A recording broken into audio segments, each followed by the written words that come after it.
Ezekiel Carter walked into Holston Bank carrying only a sack. To Richard Holston, he was nothing more than a tired old black man. Just another nuisance cluttering up the polished lobby.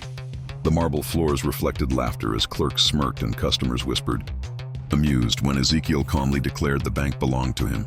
Security shoved him hard, dragging him toward the street as mocking voices rose in chorus. Their cruelty echoed, certain they had crushed a fool's delusion.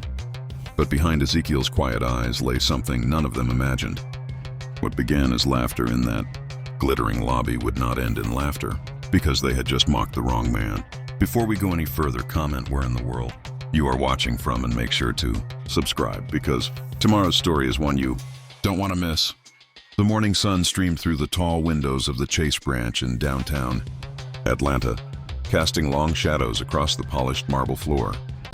The lobby hummed with activity as customers shuffled in line and tellers counted money behind their stations. A middle-aged white woman in an expensive blazer adjusted her pearl necklace, her manicured fingers fidgeting with the clasp as she watched the entrance. "Did you see that strange old man outside?" she whispered to another customer. "He's been pacing back and forth for 10 minutes.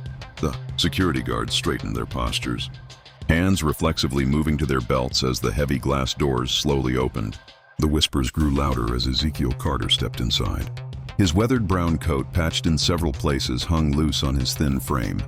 A frayed burlap sack was slung over his shoulder, its rough fabric worn smooth in spots from years of use. Ezekiel's shoes, cracked and dusty, made soft shuffling sounds against the floor as he moved forward. His face, lined with age and wisdom, remained composed despite the growing chorus of snickers and pointed fingers. A young mother pulled her child closer, watching rolling his eyes. "Look at that bag," someone muttered, "probably full of aluminum cans." The security guards exchanged glances, their hands now resting openly on their weapons. Behind the teller counter, several employees stopped their work to stare.